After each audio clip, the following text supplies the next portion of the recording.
All right, hello everybody, and welcome to Geopolitical Trends, where truth matters. Excited to be with you on this February 1st. Oh my God, January is gone.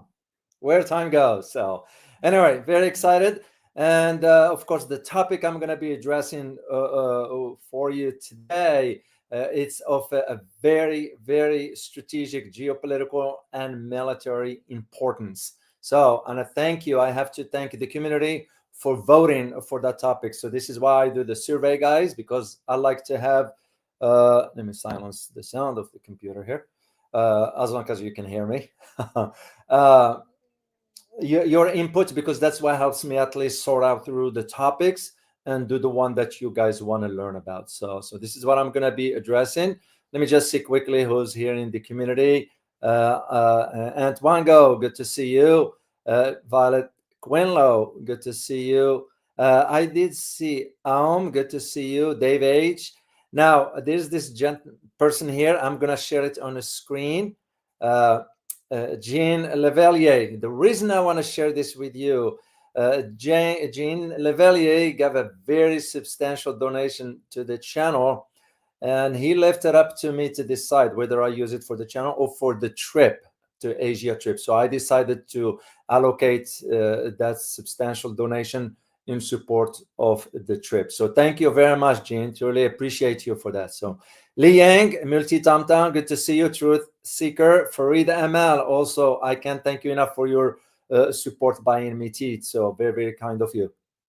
And also the purchase of the books. So Hanging G, as always, thank you for your support for the Asia trip. I'm very, very grateful, Hanging G. Marco, good to see you. Flat Earth, good to see you. John Smith from New Zealand.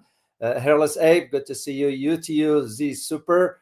Jan Hakor, Phil, Francis Tango, Lohani, and who else? Peace Lover, good to see you. Sunshine, good to see you as well. So, all right, guys, let's get in because I got a lot to cover into all this. I'll answer some super sticker questions if there are any. And I hope, by the way, you guys enjoyed the live Q&A. So if you guys want me to keep doing that once a while, it's not going to be on a weekly or bi-weekly. It's going to be once a while. I'd be happy to do this. So first of all, let me just start with some housekeeping items here. Be on the lookout for my upcoming interview with Jayant Bahandari. You all know who he is. He's a frequent guest on the channel here, usually whenever he's available because he travels around the world a lot. So we're going to be doing an interview from a disclosed location till he gives me the green light to disclose where he's at. I know where he's at. And so anyway, it's going to be on the 5th.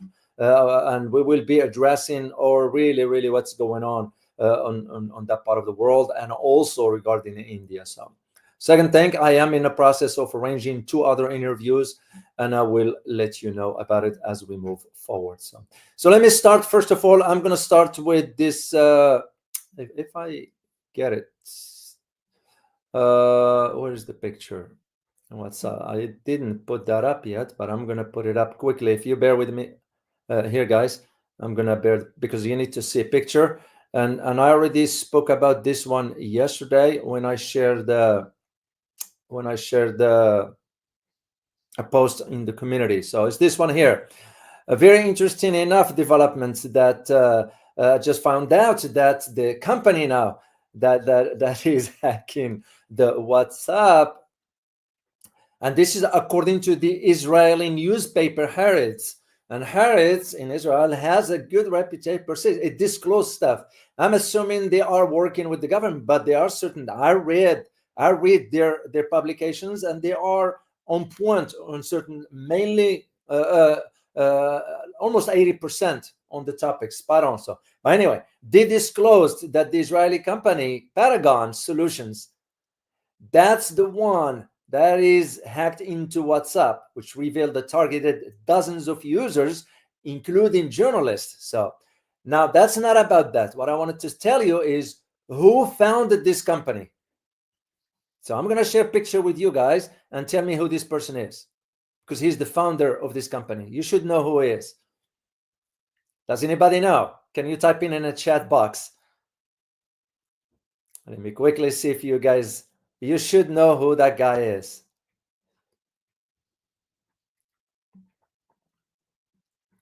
All right, I'm waiting to see because it takes a little bit of delay here. Truth Seeker. Okay, this is Ehud Barak. He's the former prime minister of Israel. So that is the guy. He's the one who founded this company. But the company is run by none other than a former commander who was under his command. And this guy by the name Ehud Shirenson. I have a picture of him, so I'm aware of this guy because of the unit. It's 8200 cyber unit.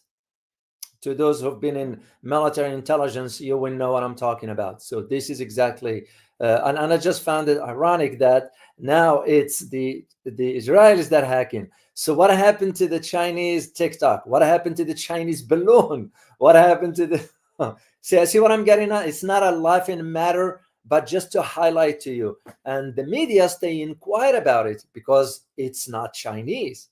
And this is to me with the double standard. And this is going to lead me to talk about the topic today as to why Western analysts now are saying beyond what you can even imagine. And I'm going to be sharing all this with you as we move forward. So my topic today, just for those who do not know, is that we're going to be addressing the process by which China now is building the equivalency of the Pentagon, except that there is 10 times the size of the Pentagon. Now, of course, there's going to be so many speculations in the West. And I read some, and I have the links and all that stuff for you. And one who is familiar with similar setting that we have here in the US back in my days in Washington, and I'm going to share that with you. My point is to highlight to you the context, the geopolitical military context of why all of a sudden all the eyes are on this particular project that China is getting involved in. So I'll start with the questions pertaining to this. It has to do with the timing. Okay, why, if it is this sensitive, why will China allow this information to be released? And by the way, some articles mentioned there was a Chinese analyst who talked about this. I'm assuming he had the green light from Beijing to address that. But that's beside the point, is the idea of the timing of it. Why not? If you only consider that the project, didn't just start last week.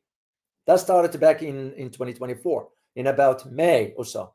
And I will provide you some satellite images and so forth. Second question is, what and to whom the message is sent, if any?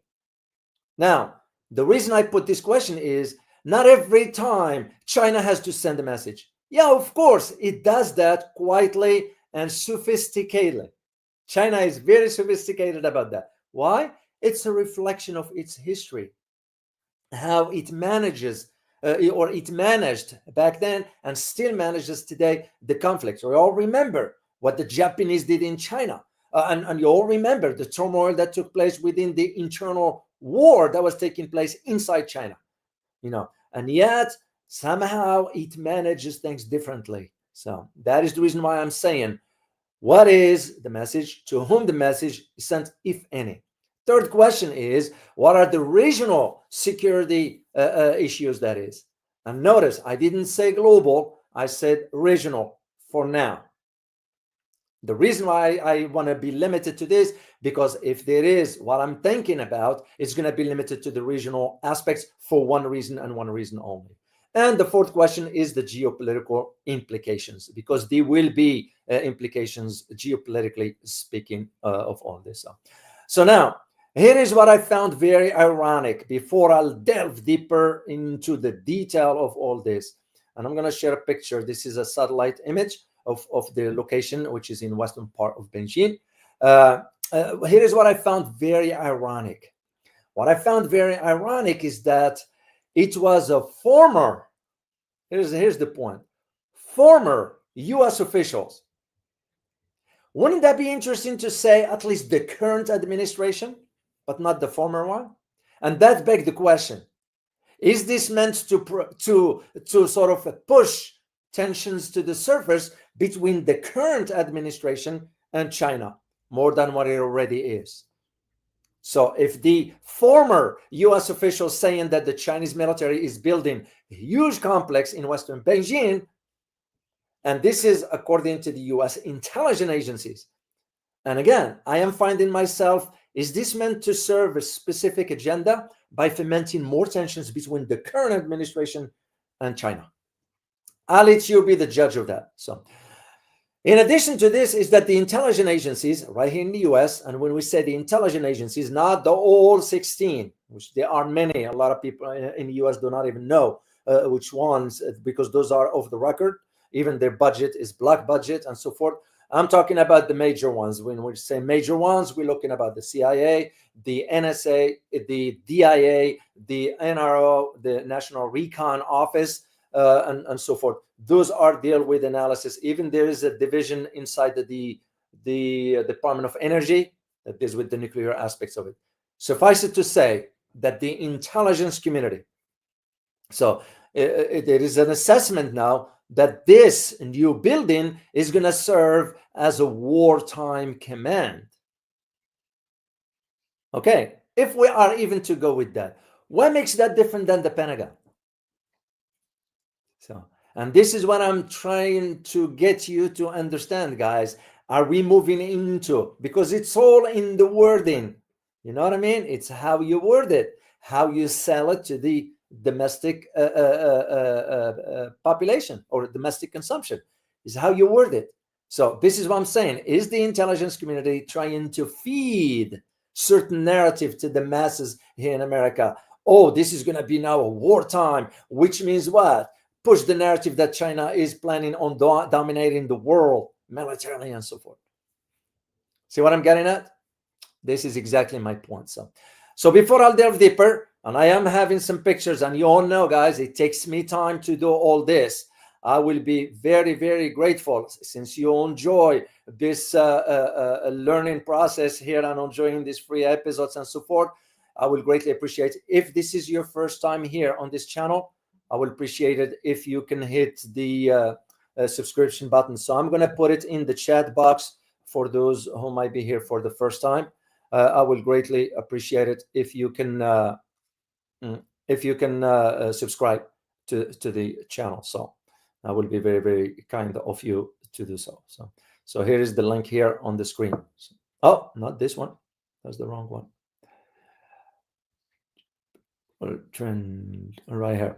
This is the one. So please subscribe, so you'll give an opportunity for others to be able to hear the truth as well. So, and thank you for your support.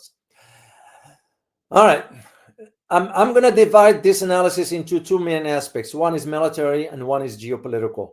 But there is one thing that comes to right there. I already read the stuff that I spent last night reading to make sure I am covering, because the information I need to provide, I am providing you is to the best of my abilities as far as the accuracy. I fact check the information and I put the links for you that I am certain of.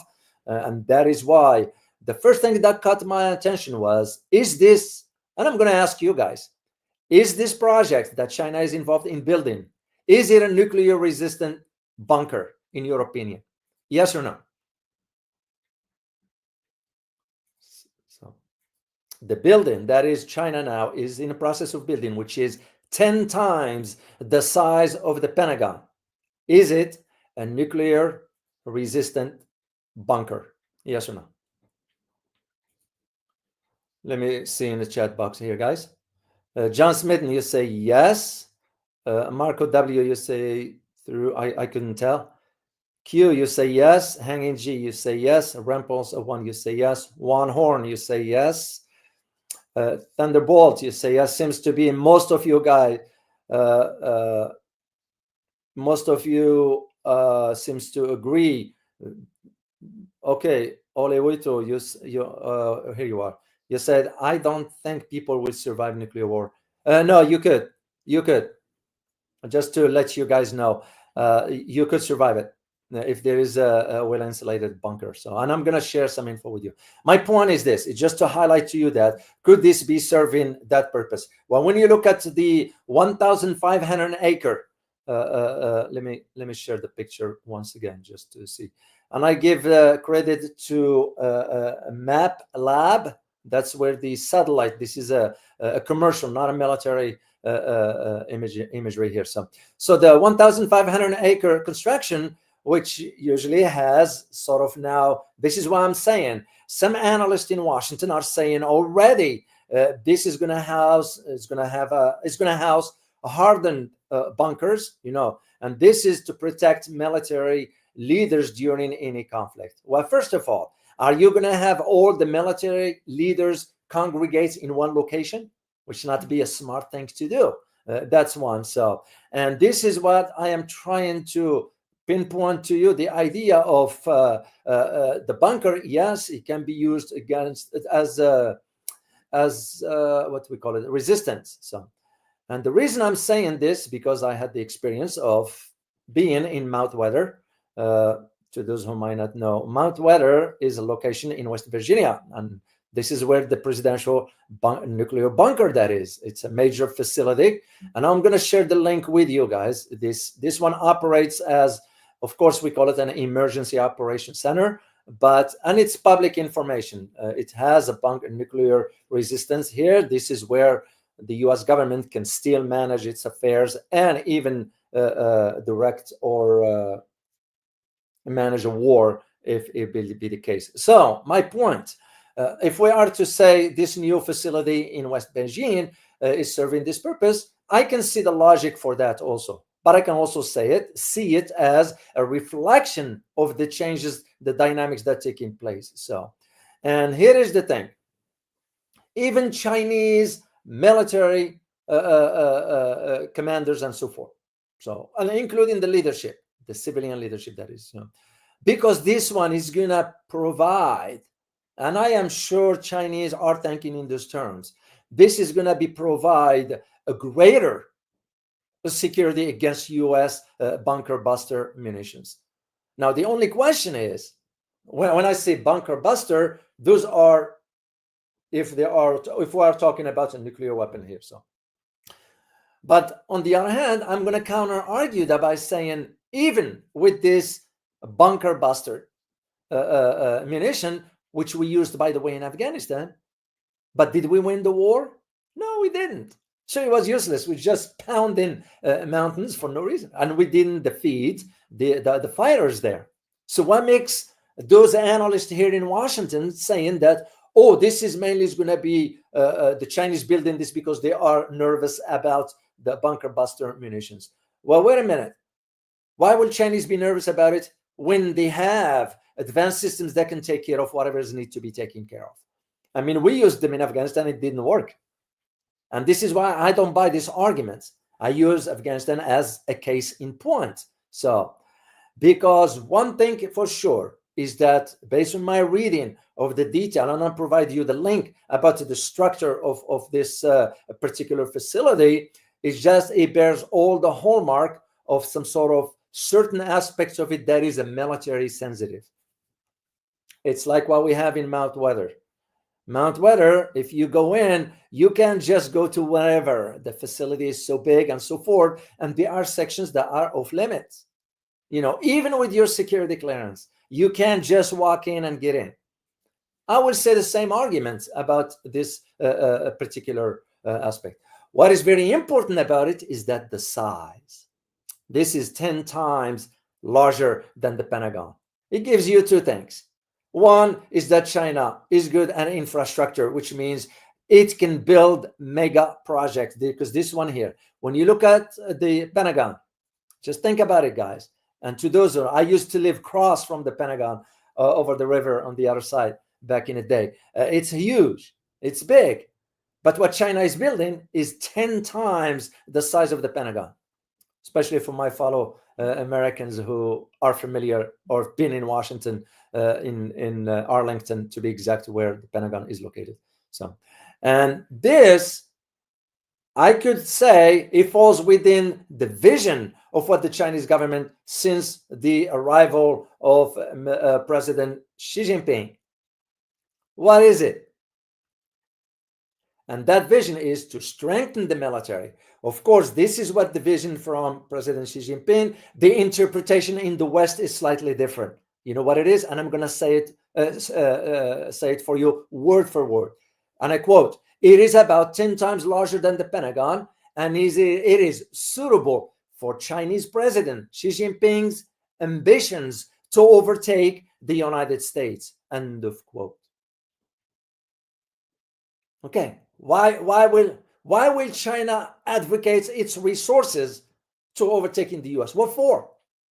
When they can improve, and they've been doing this. When I went there and saw with my own eyes, I saw that the reflection of this so-called overtaking the US has no basis of merit, has no base of reality whatsoever. What I saw was this overtaking mindset that the West is talking. It's about investing inside the country, inside China. That's why I saw the developments of the infrastructure. On the military aspects, they, meaning Chinese government in this case, has to strengthen its military apparatus because of what we are doing and what we are planning on doing, especially nowadays with Marco Rubio and the advocacy for what he plans to do in Southeast Asia. And we're going to get into that as I move forward. So the other aspects of it is that the idea that this particular facility could serve as a sort of a bunker in the event of a nuclear attack. Yeah, there is the possibility of this. Chinese shouldn't rule that option out because it will be not smart of them if they do so. You can't rule out. Why? Because you can't trust the West. You can't trust what the Americans are saying. Straightforward. So now I'm going to now talk about the military dimension, then I'll jump into geopolitical and answer if there is any super sticker question from you guys. So the US intelligence officials, and specifically I'll take one former CIA analyst who now suggests that the complex, meaning what China is building, signals the intention of China to develop and advance nuclear warfighting capabilities. And I have to disagree with that assessment. Do I see the logic into China upgrading its nuclear capability? Yes, of course. And they need to. Because what happened with the NFT, the medium range treaty that's been now dead between Russia and the US, which means those two countries, Russia and the US, will move forward into advancing. As a matter of fact, Russia is advancing new capabilities into the nuclear aspects of this. Well, do you think China is just going to sit by and watch? You can't do that, especially when your economy is coming to beat on the top of the world for their output. You're going to have to ensure a mechanism, defense mechanism, that is, by which to protect your economic sort of ascendancy and so forth. So I see to a degree the logic of the argument from this analyst, but it's not entirely regarding the development and advance of nuclear war fighting capabilities, because China has already certain systems that we don't. For example, hypersonic systems. China developed advanced systems. Look at, for example, the fighter sixth generation. Look at, for example, the quantum computing, which, by the way, the US is so concerned about. Why? Because quantum computing will allow you to break the codes in no time. As a matter of fact, I kept this for you guys because I thought of you when I was doing this, and I was like, oh, no. The community needs to hear about this one. So I'm going to share it with you if you bear with me here. Let me just get to it.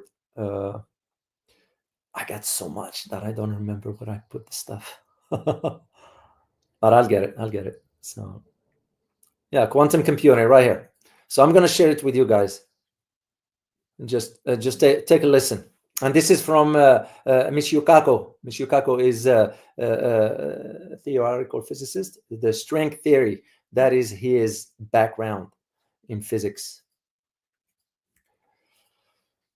All right. And this is, guys, where I spend my time researching the stuff for you, because I want you to have top-notch information and quality information. So I would greatly appreciate your support for that. Take a look. Take a listen. I'm sorry. Why is the CIA afraid of quantum Because in principle, they're so powerful you can break any digital code. Because how do you put a code into a computer? If I have a number that's 100 digits long, I ask the computer 30 years ago.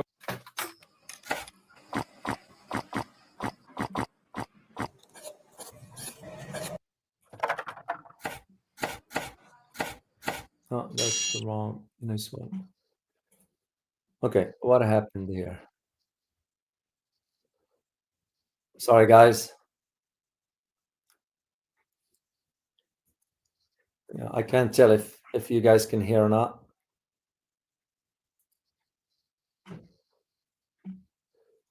All right, hold on.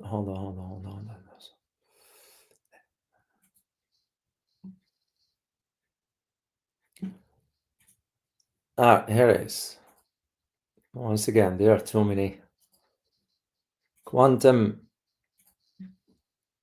Okay, play. Why is the CIA afraid of quantum because in principle, they're so powerful you can break any digital code. Because how do you put a code into a computer? If I have a number that's 100 digits long, I ask the computer factorize it as the product of two smaller integers. That could take 10,000 years to solve that problem. That's why you're safe. That's why no one can break into your code because you know how to factorize these two numbers, but the criminal does not. A quantum computer can crack it just like that. Why is the CIA Okay, that was just my point to highlight to you. So I see the argument when they're saying about the advanced system, but China is already there.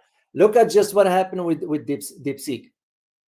It's just the idea that when it comes down to the advancements of technology, China is already there. So the arguments that this building of this complex suggests that China wants to develop its an advanced nuclear war capabilities. Yeah, maybe they already did, and it's just. But again, I'm just trying to provide you both sides of the arguments to highlight this. And so, what the imagery analysts in the U.S. National Geospatial Intelligence Agency, this is another intelligence within the intelligence community, that is, and this is where this image came from. This is a satellite image pertaining to this particular analysis that came from this office here. And because what they're saying is they noticed about 100 cranes working across 5 square kilometer area to develop this underground infrastructure. Well, yeah. What do you expect? China's going to move forward. So, and let alone the idea that within this aspect, the military dimension, that is, it has been now concluded inside the government, our government, and those are from the undisclosed or what's the word? Uh, non-public information. It's not classified.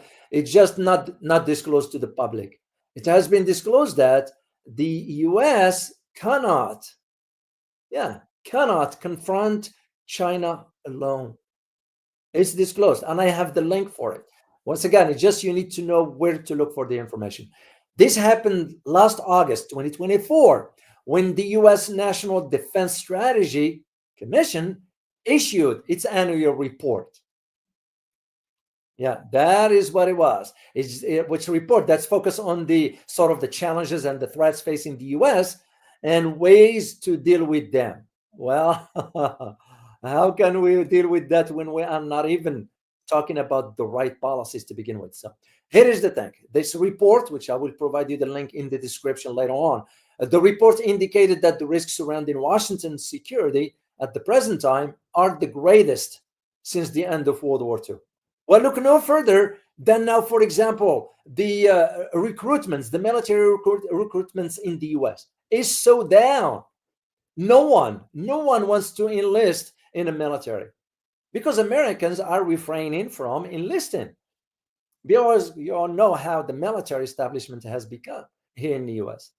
So that is one of the reasons. So you'll think about if we can confront China alone, how do we expect this military dimension or the military equation, rather, it's going to evolve only from our side? It ain't going to work because the Chinese are moving forward, whether we like it or not. This also coincided with particular one particular aspects of it, and this one has to do with President Xi, because this one coincided with his October 2024 speech, by which President Xi Jinping called on the country's forces to boost their readiness for a conflict. Another word, he's not advocating for war. Be prepared for a conflict. That is exactly what President Xi was saying. And this was only a few days after. You all remember in October, it was a major military drills that China conducted. So those are for a reason why certain statements are mentioned and certain an analysis is provided to support the arguments, whatever their argument might be. In this case, it has to do with the preparation for China's military to ensure victory. It's because Chinese policymakers, president, military commands, and so forth, they are seeing what's coming. I've been arguing there. I'm not surprised, and nor will I ever be. I won't. It's because it's common sense. When you start to think about, you are growing economically. When you're realizing the other party is going down, you're going to have to ensure the security of that expansion. Has nothing to do with overtaking the world and all this nonsense. That's what we've been saying in the West, but it is what it is. So the geopolitical aspects of it, and of course, I'm going to mention something else later on regarding the military. As a matter of fact, I'll go to it right now. Why not? This one has to do with the, I thought I had, it has to do with the Philippines. Why this might play a role into what we are talking about right now? Well, the reason being because the president of Philippines, Marcos Jr., which you'll be mistaken if you trust the guy, he's saying that he is offering a deal to China. And here is what he says, and I quote, "Stop sea aggression, and I will return missiles to the US." And this was an article by Jim Gomez, which I will provide you the link of. I think Marcos is lying. Marcos is in no position to dictate the terms regarding the Typhoon missile system. I thought I had a picture of it.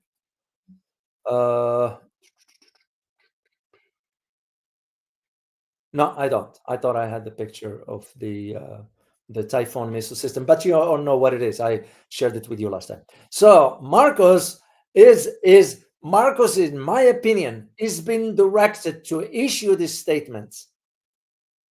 As a matter of fact, I did find out that the Typhoon system, which Philippines said and the US said that we have removed, except that the Philippines didn't say that it was removed to a different location. The US said we removed it to another location without disclosing that is.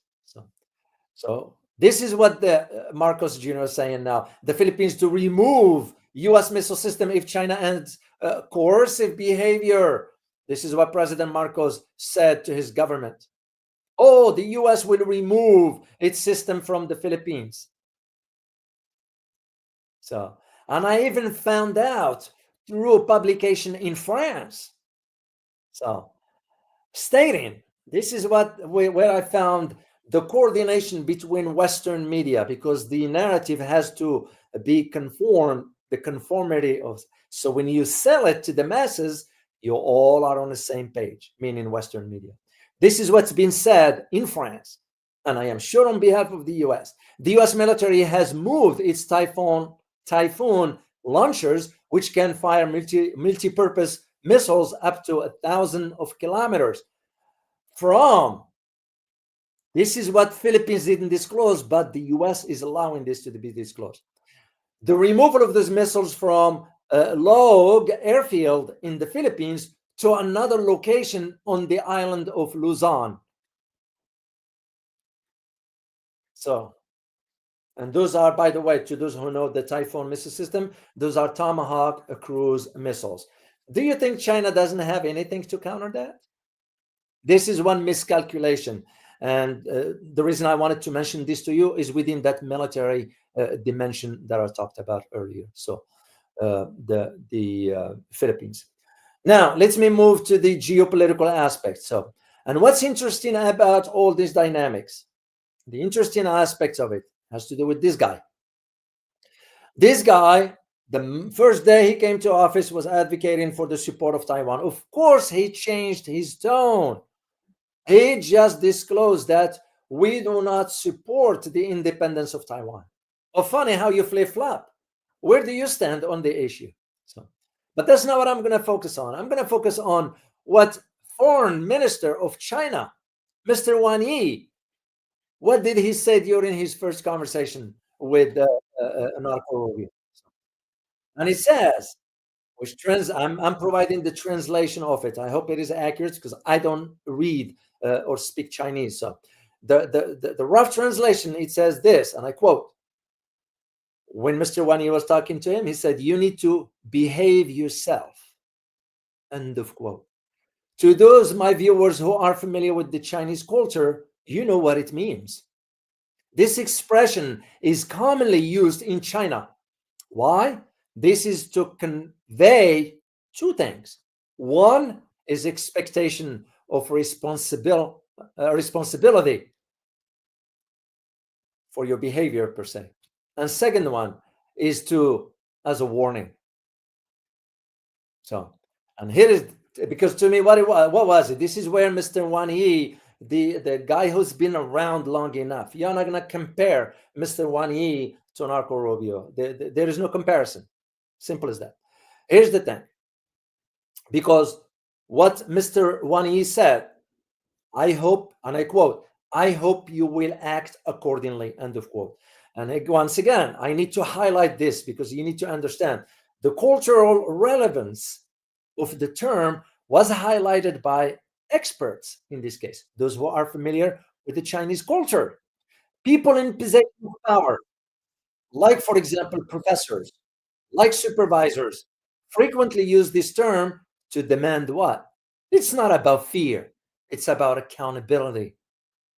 And this is why a lot of analysts who are very familiar with the Chinese culture sort of characterized this as a combination of subliminal warning and expectancy. It is the same guy here. This is Marco Rubio, the same individual who said, and I quote, oh, we have our commitments to our allies in the region and serious concerns over China's coercive actions against Taiwan and in the South China Sea, end of quote. So, see the double standard? I just wanted to highlight to you this aspect from a geopolitical lenses here. And this is why later on, Mr. Rubio had to reverse his stance. Oh, the US will pursue a relationship with Beijing. And this is what he's saying, that advances. It's just a lot. It gets under my skin when people are hypocrites. I just don't like it. and usually if I find anybody that's acting hypocritically in front of me, I'll tell them to their face, stop being hypocritical and tell me what you need to say. Because that's exactly what Marco Rubio is doing. When he's saying, yeah, we also need to pursue our relations with Beijing, but that advances our interest and put the American people first. What a bunch of baloney, end of quote, by the way. Since when Narco cared about American people? And if you care about American people, you're not going to go and foment more tensions with North Korea, more tensions with Iran, more tensions with China in South China Sea, and pushing the South Koreans, the Japanese, the Australians, the Filipinos into the front line. So it just doesn't make sense. It just doesn't. And this is what concerns me the most. And I think the reason why China decided to move forward publicly by announcing this. Yeah, China could have kept going on this. Of course, satellites going to pick up some images here and there. So what? We're just building stuff. And when I was there in China, when I went to Guangzhou and I had to go out in the outskirts a little bit just to see, I saw massive cranes and constructions. And I said, I hope I'll come back here next year and I'll see this building finished. Because here is the sad reality. They are, to those who are familiar with Dallas, there's the 635, the major highway. Whatever. There's construction that's been there for 5 years, has not finished yet. 5 years. So, when China is announcing the construction of this of this size building that is 10 times the size of the Pentagon, I can understand what are they thinking about, and rightly so. It's because you can't trust the Americans as to what they're saying. And China understand what's coming, what lies ahead.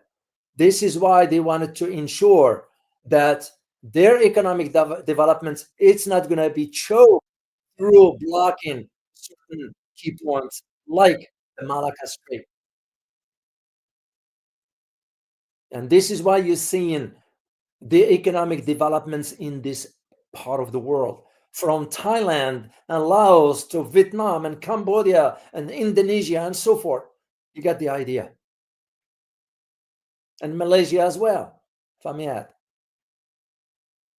They are thinking ahead strategically. They are thinking ahead. Will it have the nuclear resistance? Yes, of course. So that's just part of what that vision the Chinese is thinking about, because it's no different than what we did after World War II. Why all of a sudden now, when China's doing it, is bad? And we did it what's right. And as a matter of fact, this is one thing I will agree. Yeah, this might surprise you guys. This is one thing I will agree with Narco Rubio. You know what I agree with? Is that the system, the post World War II, okay, the post World War II world order is no longer just and fair. This is what he's saying, and is an outdated system, but has now become a weapon used against us. Well, hold on a second. Hold on a second, Narco. Why is it become a weapon used against us? Because we abused it. When you look at, for example, sanctions, how many we've been sanctioning? Do you think people's going to just sit idle forever? So they're not using that against us. They are seeking alternatives. It's just the choice of words, very manipulative. I'm going to repeat this. Quote, the post-World War II world order is no longer just an outdated system, but has now become a weapon used against us. No, we created that. We fomented those tensions by design. We are now provoking the Chinese in the South China Sea.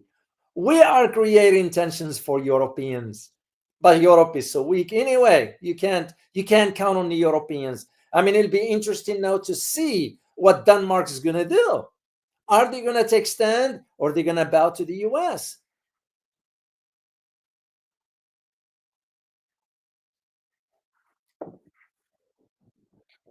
Excuse me.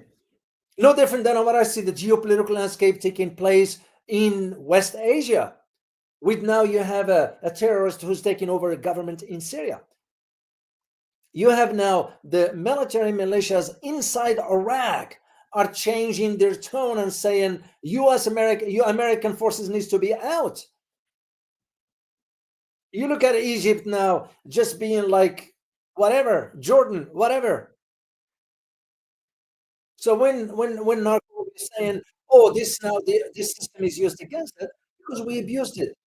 We abused that power that's been given, that we have acquired. I mean, even Europe, it's a clear indication for what it is. So the Chinese do not want to sort of wait to the last minute because they know what's coming. When you consider the tensions that exist quietly between the U.S., as a matter of fact, what's today? It's today, Saturday. Yeah, today is Saturday, right? Yes, it is. I can't keep track of dates. Today, by the way, guys, the US will enter into effect the tariffs on Canada, 25%, on Mexico, 25%, and China, 10%. It's today. So why will Chinese be sort of nice about and move on? Move on. If you have nothing to talk to us about in a fair manner on an equal footing, then we got nothing to do. We're going to move forward. So anyway, this is what I wanted to share with you guys. Just wanted to provide you my insights about what's going on with this structure that China is in the process of building. That is going to be about 10 times the size of the Pentagon. Yeah, this is not about China's wanted to take over the world, as some have claimed in Washington, but you all know what it means. Is because they wanted to push the narrative. That's all it is. So there is no other explanation to that one. So, all right, let me say thank you to Rafael Legon. Thank you very much for your support as always. Prof, for me, China made sure she establishes 360 security around her. Now the outside perimeter and extended security. They hire Russia to do it. Smart move. This is where that strategic alliance comes in, except that China and Russia did not sign any sort of the military treaty that you and I understand. Unlike what they did with Iran, unlike what they did with North Korea, they have not done that with China yet. You know, I argued this in my book for the Russian book that I wrote. I argued that it's just a matter of time. It's just a matter of time because the geopolitical landscape fluctuate faster than you can even imagine. You know, and that's why I always, when I write in the future, in an anticipation of what I see on the horizon might be coming. That is the reason why. So that is a good point, Rafael, and I couldn't agree more. It makes more sense. And to China, it has to protect the economic development it reached. So this is one of the reasons also why I wanted to go back to Asia next time. So please, guys, make sure to support the channel for this. At the end of the month, this month, yeah, or the first week of March, I'm going to disclose to you the target number as far as how much I will need for this trip based on the locations that I'm going to be mapping out everything. We'll talk detail without disclosing what I'm going to be exactly. You all know how it is. I don't need to beat the dead horse, but I am very, very grateful for your kind support. Once again, what's his name? Rafael, thank you so much once again. I appreciate you. And John Lavalier, once again, I want to say thank you so much for your generosity in support of the channel. I'm very, very, very grateful. So, and to all of you, Bini, I want to thank you for promoting the channel on X. Amanda, thank you so much for also showing your support for the channel in more ways than one.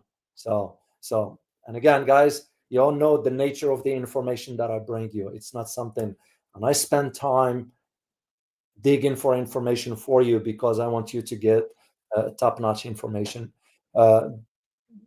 so it can be useful to you. So, anyway, be on the lookout tomorrow, by the way, for I'm going to be releasing a video for you guys. And on the 5th, I will be setting up the interview with Jayant Bandari, and I'm working with 2 other guests, and I just try to finalize the dates and the timing and so forth. All right, guys, I hope you find this very informative, and I look forward to seeing you next time. As always, remember, geopolitics impact your daily life in more ways than one. Till next time, guys. Bye-bye.